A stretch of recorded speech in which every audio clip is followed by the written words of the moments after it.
Hello, everyone, and welcome to another episode of CPAC Now. We're loving doing the show, and we have another great lineup for you today. We're going to soon be talking to Vince COGLIANESE, who is like everything, the Daily Caller, does the show on WMAL in the morning in the swamp that everybody listens to, even those of us who used to listen to NPR and will never listen to NPR again. Even the liberals are listening to Vince. Everyone's listening to Vince because it's a great show. And we're going to be joined by Phil Kerpen from America's Commitment, who works with the ACU on all matters healthcare through our coalition against socialized medicine. And if you want to know anything about the absurdity of the pandemic, which is no longer a pandemic that we're still living through, you talk to Phil Kerpen. But first, Vince COGLIANESE, thanks for joining us on CPAC Now. Thanks, Matt. If everybody's listening to me, now we know why Washington's so screwed up. So thank you for that. It's Vince's fault. Yeah, but Vince, you really do analyze it in a way that helps us to get through the dark winter and now the unpredictable spring.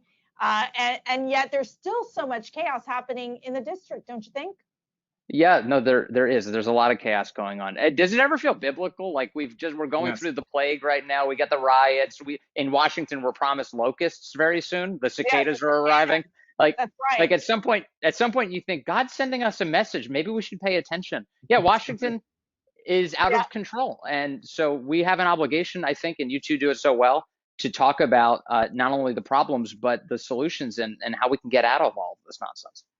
Well, one thing that we do have is in Washington, D.C., you have D.C. Mayor Bowser basically putting out new guidelines, new regulations when it comes to how you host your wedding.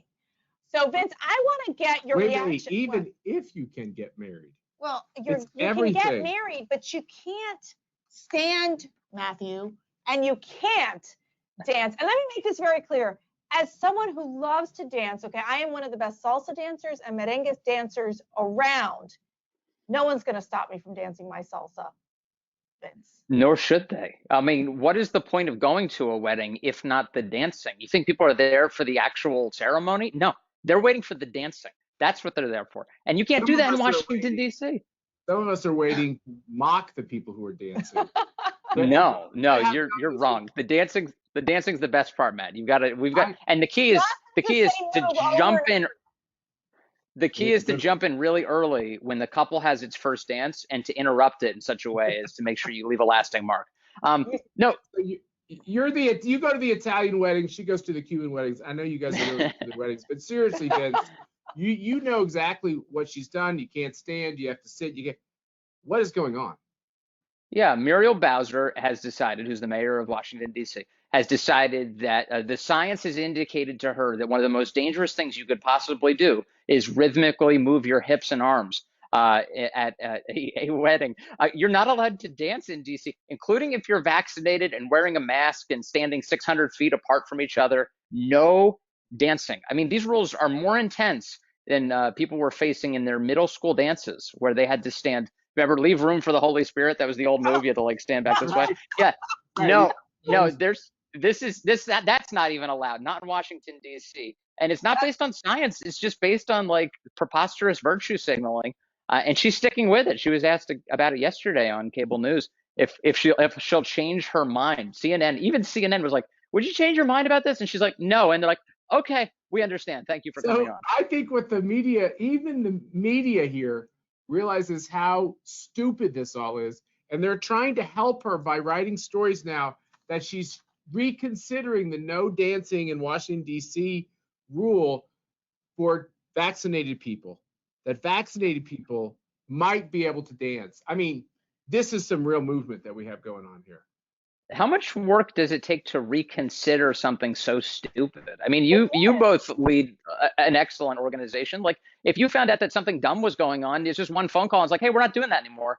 Muriel Bowser is sticking to her guns.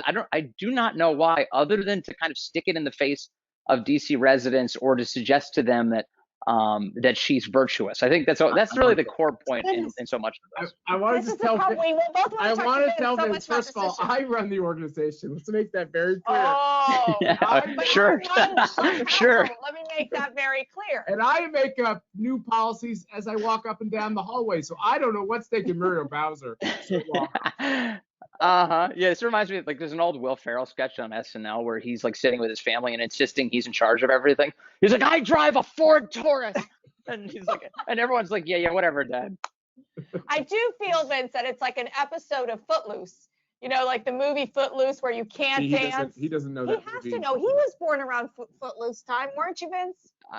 No, I know they're not allowed to dance in Footloose. But you're right. I'm very, very young. I'll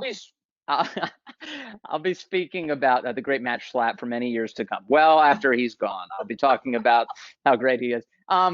Yeah, no, you're right. This is like some insane thing where you're not allowed to be seen dancing. At one point, I think there was actually there's like kind of an urban legend about the way Irish step dancing came about. And one of them is that people in Ireland were trying to evade the authorities. Like, you weren't supposed to be caught dancing. So if the authorities were walking past your window, you're only dancing from your legs down, but the rest of your body's just kind of bouncing with your arms down. But you couldn't really tell if they were dancing. And I think DC residents should adopt that. We should start dancing only legs down and see if we can get away with it. I love it. I think that'd be it's like me with the mask mandates. I have to constantly act like I'm drinking that coffee when it's just kind of like close to my lip. Yes, that's a great strategy. I want to move on to a second topic here, but let's remember, at the end of the day, it's the DC businesses that are going to be hugely impacted by this. The wedding planners, all that industry is going to be impacted in DC. They're going to move out of getting married in the city to somewhere else. They're going to go to the Trump winery. Yeah, no, it's going to help all these outside businesses. And for all of you out there that don't live in the swamp, just thank God every morning you don't live in the swamp. Yes. Like Vince and the crazy Schlapps. But let's move on to the Facebook ban on President Trump. Vince, I got to tell you this. When we read through these board members of this oversight board on Facebook, I barely could find an American on there. So we have the United Nations Oversight Board dictating the Facebook policies to ban the former president of the United States. What are your thoughts? That's exactly right. In fact, there are 20 board members and just 5 of them are American citizens. So we have this international panel assembled to determine who's allowed to have free speech in America. That's what a fantastic arrangement this is. And of course, it's totally unaccountable. Like, the average voter has no say in this whatsoever. Like, you don't get to do this. Mark Zuckerberg has appointed all these guys and said, you make these decisions. Those decisions that are like in a star chamber. They just like make some random decision that, oh, surprise, it turns out conservatives aren't allowed to communicate or see the messages they're interested in. And that's the end of the story. And I think it's another reminder about, boy, how much power these big tech companies have and the way that they're abusing it all the time. It's just, Josh Hawley, I spoke to him this morning, the senator from Missouri. He's like really serious about breaking Facebook up. And I think they should be worried if Josh Hawley and Republicans take the majority, that could be a real thing that could happen to them, the way that they've been abusing conservatives in this country. Yeah, when I look at this Facebook oversight board, it's like a collection of Bond villains. It's like you see all their pictures, all these little circles. It's like, who are these people? I haven't heard of most of them. They're dictating to Americans what the former American president can say and do. This just stinks. And Nancy Pelosi and the Democrats really aren't any easier on these big tech companies, but from a different, obviously, philosophical perspective. So I don't know what their government affairs strategy has been, but it seems like it's been to make everybody furious at them. Yeah, then Democrats. So Republicans want more openness. Democrats want more fascism. Those are the basic principles in the big tech debate. But when it comes to, just think about these companies. With Facebook, they are the world's biggest social network, and they also own other apps called WhatsApp and Instagram. And so they have a tremendous amount of control over what is allowed to be talked about. So when we talk about monopolies, it used to be we would talk about monopolies in terms of like physical products and what the prices of those products were and whether or not you had access to them. Now it's gotten to the point where you have a monopoly over the conversation itself, that the means of you and I having a conversation is at the mercy of these big tech companies. And they've decided that there are certain things that are just not allowed to be discussed. I mean, look at last year. Towards the beginning of last year, Google shut off all traffic to conservative news sites. Like, that's not a secret. That's out there. That's like really obvious in the midst of an election. And as we got closer to the election, the Hunter Biden story published by the New York Post was a clear indication of the fact that we need to look more closely at how tied in Joe Biden is with China in particular, and whether or not there was a corrupt arrangement vis-a-vis his son. And that conversation was shut down entirely by the big tech companies who muted it. And in the weeks leading up to the election, this is super dangerous. They're exerting a lot of control. And Vince, all the riots that occurred throughout the summer, all the conversations around Black Lives Matter, you weren't even allowed to use that phrase because there was a racial element to it. Then you couldn't talk about all the illegal voting and the voting of 2020. It's just been one big topic that we're somehow not allowed to talk about, that gets throttled, that you get canceled if you address. And pretty soon people start to take their hostility out in very unhelpful ways. When you don't let them talk, unfortunately, they'll do other things. And so we got to stop this. Yeah. When you intervene like this, you don't moderate people, you radicalize them. So the key is you have to let people have conversations. That's right. And I worry, though, Vince, I mean, how can you even have a fair election, let's say, if President Trump were to re-engage and run again in 2024, if he can't even be on social media? I mean, talk about, I don't even know how you could run a fair election in that case. Well, this is the thing. So, like, whatever you think of like 2020 and the election system and all the things that conservatives have been variously concerned about to varying degrees, like, there is no missing the role that big tech played in the election. There is no missing the role that the media played in the election. And they sort of, when Trump won in 2016, the left was so furious that happened, it began blaming literally every institution in our society for it happening at all. And Facebook was one of the prime suspects. How dare you let him have a space where he can accrue a fan base, which is what happened. And because he's talented at it, he was good at actually growing his social media presence, both on Facebook and Twitter, and people liked that he could circumvent the press and speak directly to them. Yep. That was never going to be allowed to happen again. And we saw the product of that last year. So let's shift gears here to a recent tweet from my sweet husband, Matt Schlapp. And, again, I think you were too young, Vince, to understand the tweet, but we're gonna try it out, okay? Like, I'm gonna start calling you young Vincent. Young what you're gonna need.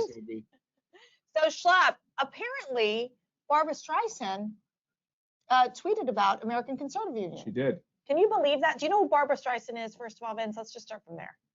Oh yeah, she's a powerful singer too. In addition to an actress. So she says this is all about the infighting that's happening within the Republican Party, as some of the media call it, the revolution on what's happening with Liz Cheney. So Barbara says Liz Cheney has a lifetime rating of 78% from the American Conservative Union, but now she is attacked as a rhino because she dares to continue to tell the truth that the election was not stolen. The GOP no longer believes in democracy. Matt replies, thanks for the plug at Barbara Streisand. And we would be fine with Yentl competing in boys sports, but getting just one vote at election time. Mm-hmm. It's great, that tweet. Is that okay? I think that's perfectly fine. And I love that Barbara Streisand is always checking ACU scores. I think that's what breaking news. Way, baby. We used to say, we've been saying, like, the Academy Awards gets less than 10 million people. Yeah. The Grammys gets less than 8 million people. CPAC gets 31 million people to watch it. And now Barbara Streisand is checking out the ACU ratings. I mean, yes, we're a lot more powerful than we realize. Yeah, at night before she goes to sleep, she makes sure to check everybody's ACU rating in order to see whether or not they're governing well. Now, this is like all socialists, she thinks a 78 is a good score. Well, here's the thing, like I don't really care what Liz Cheney's ACU score is. No offense to the ACU scoring system.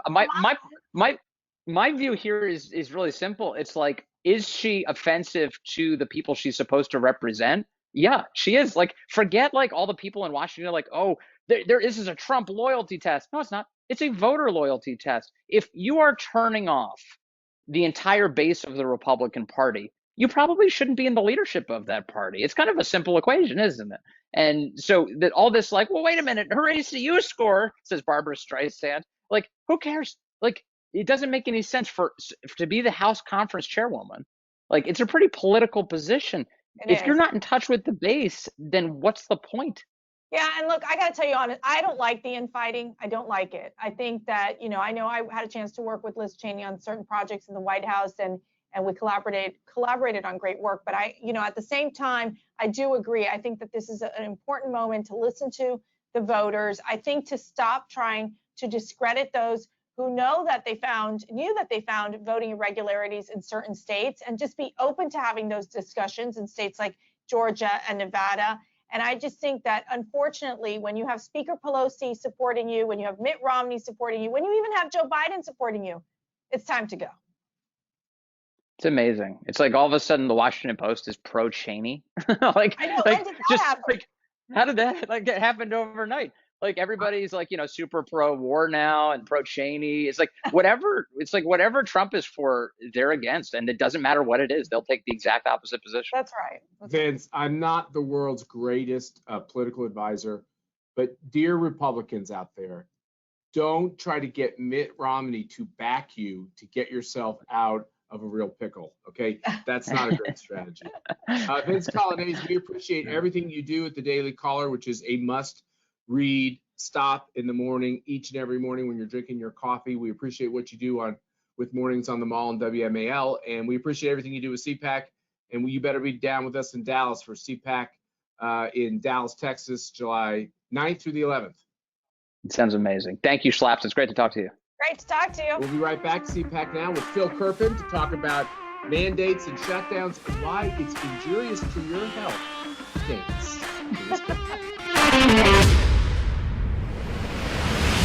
Welcome back to America Uncanceled here on CPAC Now. And we are being joined, I got to tell you, I love Phil Kerpen's Twitter account.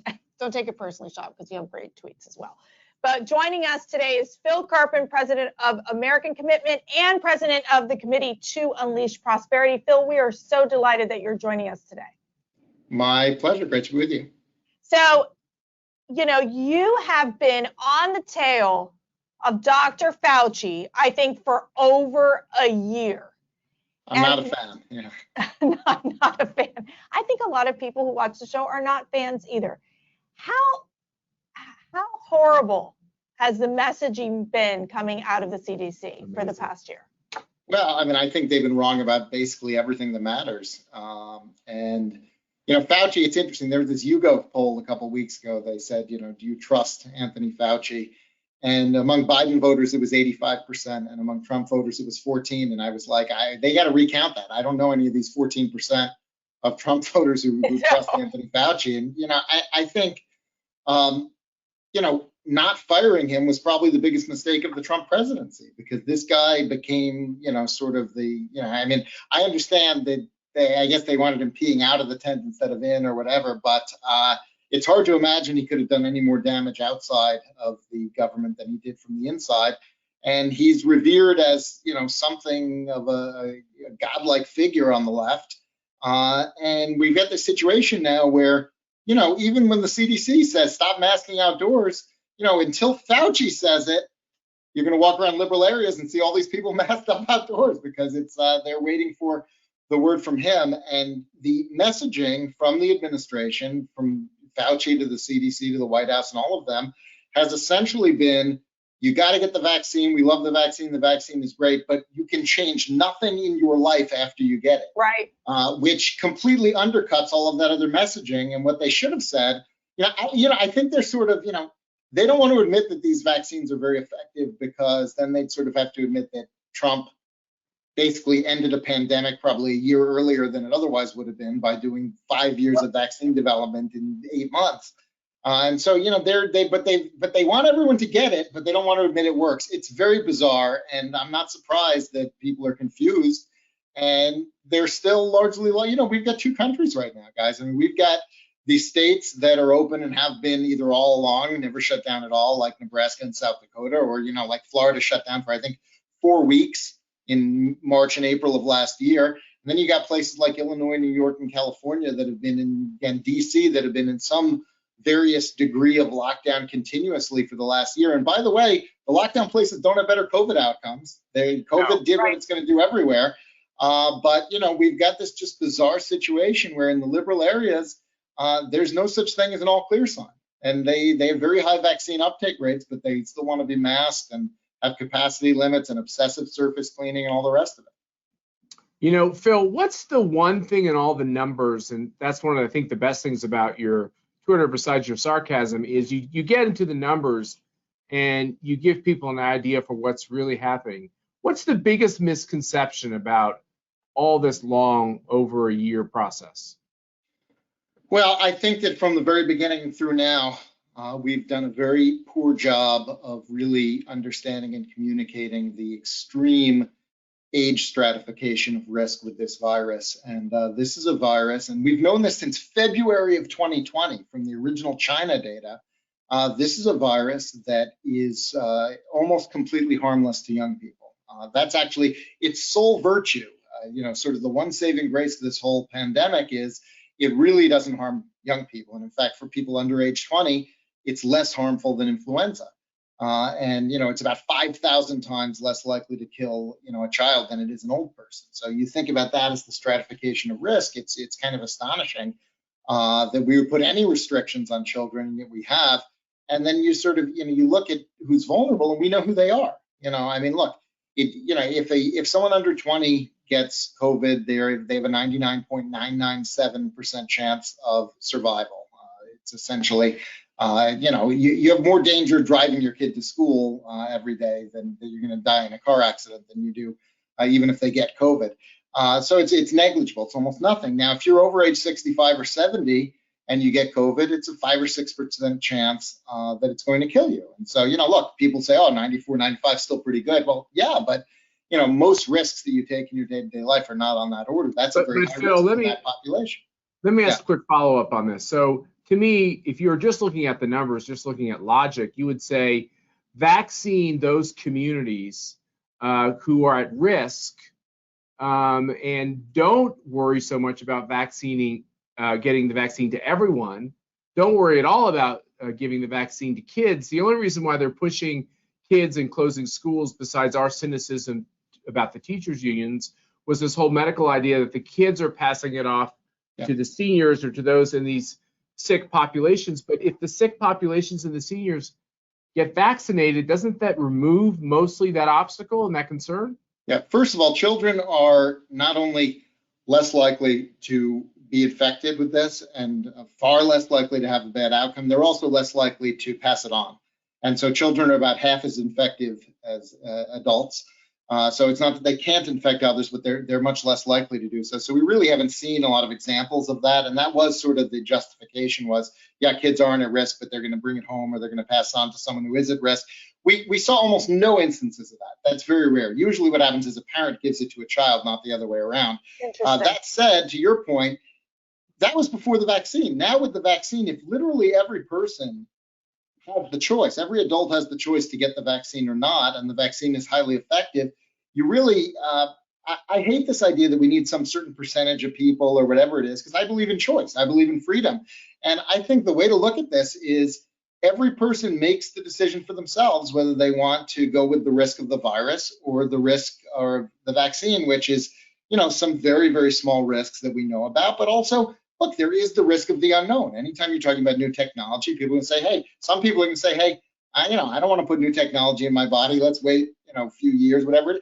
That's not unreasonable. People can make that decision.